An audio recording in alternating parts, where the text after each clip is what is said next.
Hola, ¿qué tal? Bienvenidas y bienvenidos a este nuevo vídeo para el canal de CastorTech. Hoy os traigo un vídeo diferente de que el resto de los canales. No estoy con un coche con la batería nueva, no vengo con un coche que solamente lo uso para estos pequeños. Tenemos el coche poco más de, bueno, va a hacer 2 años en marzo, o sea, falta un mes y pico para cumplir esos 2 años. Tenemos ya 90 y pico mil kilómetros en el coche y solemos hacer viajes medianos y a veces largos, sobre todo cuando vamos a España. En esta ocasión hemos hecho un viaje express sin plantearlo. El sábado por la tarde decidimos, domingo de madrugada nos fuimos.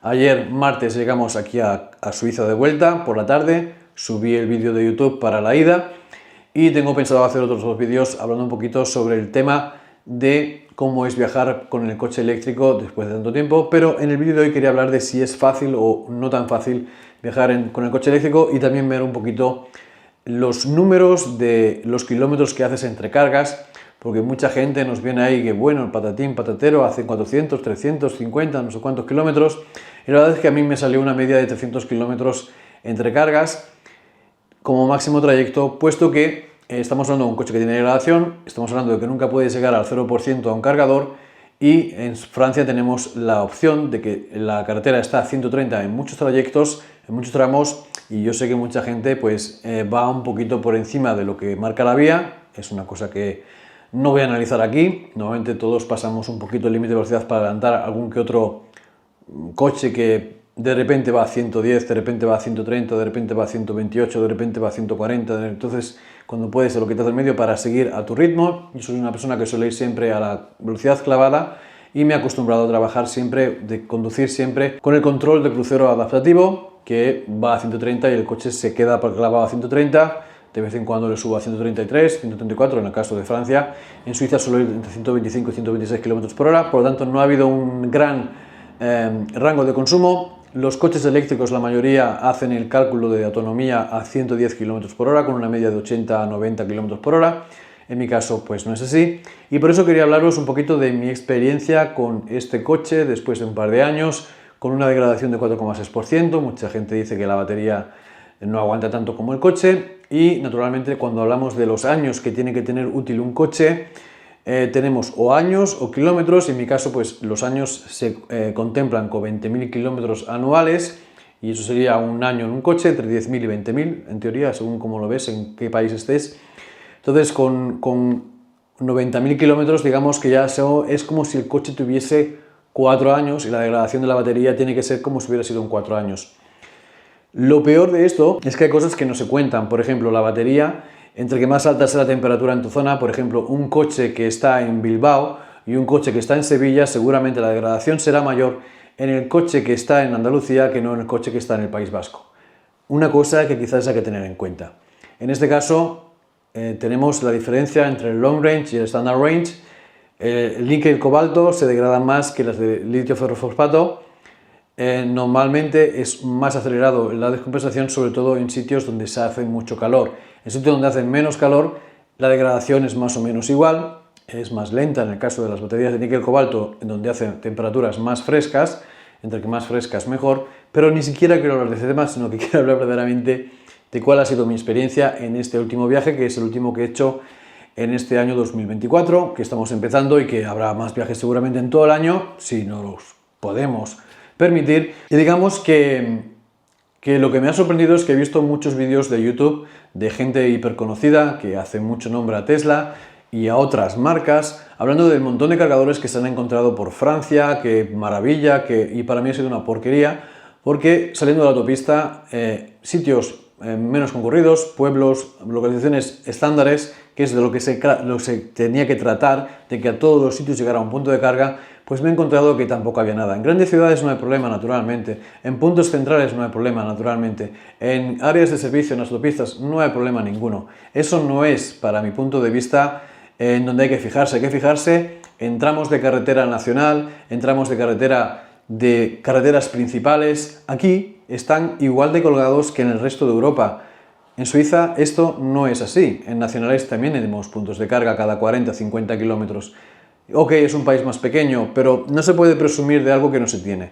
Y eso me ha hecho bastante daño, porque sí es verdad que en París había un montón de sitios para cargar, pero también es verdad que durante el fin de semana están todos ocupados y que la gente que vive allí los queda enchufados y pueden pasar 24 horas, el coche sigue estando enchufado y no se preocupan de quitarlo. Por lo tanto, es una problemática que tienen en todos los países y que para mi mal gusto no me ha parecido para nada muy avanzada la tecnología de cargadores en el país vecino, Francia en este caso, porque como digo, la gente no respeta el tiempo de carga, ocupan 2 aparcamientos para cargar un coche, o sea, me ha quedado un poquito mal sabor de boca el poder comprobar por mí mismo que no era tan amplia la red de carga. Como digo, he hecho extra carretera en nacional, que te hace hacer un montón de kilómetros, y no encontrarme en las gasolineras de esos sitios puntos de carga para el coche. Sí, bueno, había uno después de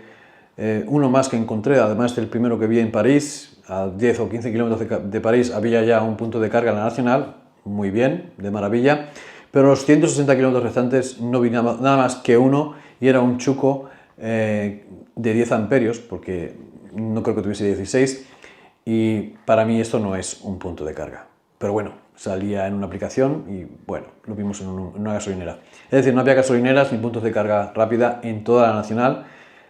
Quizás fuera en el trayecto que yo elegí en el que no había ninguno y en otros sí habría, pero naturalmente a mí esto no me sirve. O sea, si estoy con poca batería no llego. En mi caso llegué porque salí con un 70% y etcétera.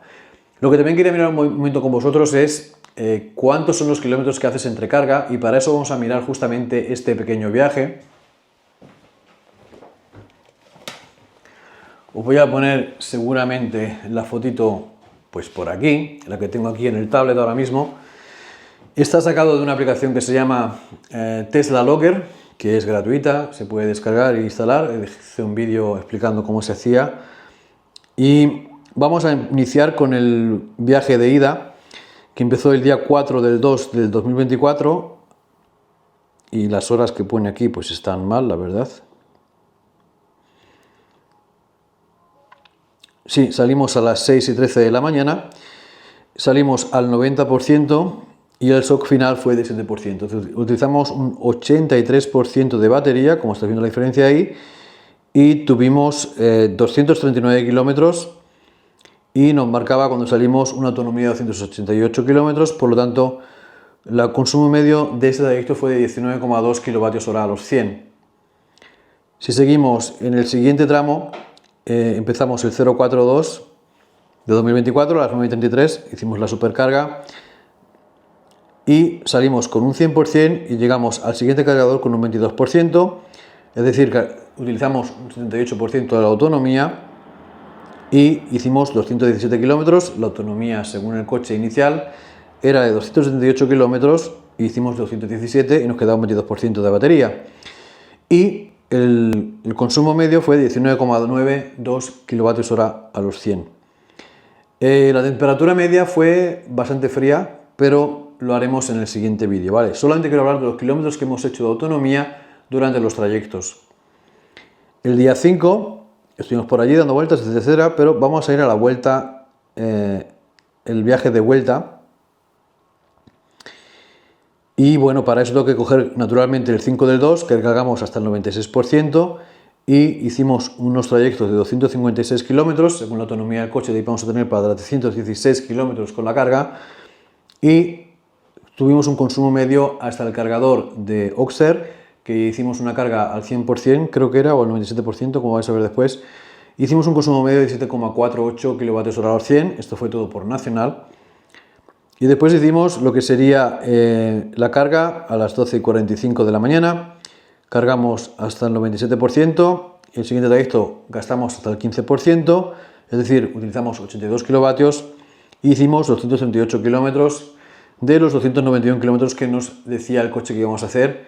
Estoy hablando de datos de pronóstico real que hace el coche. El coche ponía que hacía 417 o 418, pero yo hago el cálculo con lo real, no con lo que me dice el coche, sino con mis consumos medios, los kilómetros que podría hacer. Mi consumo medio son 19,8 kilovatios hora a los 100, es decir, estos son kilómetros 100% que el coche va a hacer, ¿vale? Y luego pues veis que según la subida, la bajada, el viento, el clima que haya, la ventilación que tenga encendida, los sillones calefactables, etcétera, hace que pierda naturalmente después de ese consumo. 19,19 kilovatios hora a los 100 y vamos ya a la última carga, que fue en un sitio llamado Besançon, que cargamos hasta el 97% y acabamos aquí en Zurich, en casa, el trayecto, utilizamos un 77%, es decir, de ir aquí a Francia, a Besançon, que está a 262 kilómetros, hemos gastado un 77% de batería y nos quedaba aún un 22% de batería donde podemos hacer otros kilómetros. El consumo fue un poquito mejor por el simple hecho de que en Suiza, desde Besançon a Suiza, los últimos 100 kilómetros en Francia son cuesta abajo más que nada, y aquí sacamos un rendimiento de 16,25 kilovatios hora a los 100, un consumo medio mejor. Hicimos 262 kilómetros y nos quedaban a un 22%. El rango en autopista ahora podemos decir que fue de 300 kilómetros de media, con un consumo medio de 19,8, y la diferencia, es decir, estamos hablando del average de todo lo que he hecho en este mes. Ahora solamente os he hablado de los últimos trayectos, para que veáis cómo se comporta un coche eléctrico con temperaturas que podía mirar rápidamente aquí en la aplicación. La temperatura media fue de 8 grados, pero estuvimos a 0 grados también un ratito. Lo que pasa es que salió el sol, estuvimos en París, hizo un poquito de sol, tuvimos 18 grados, 15 grados, aunque con un aire muy frío.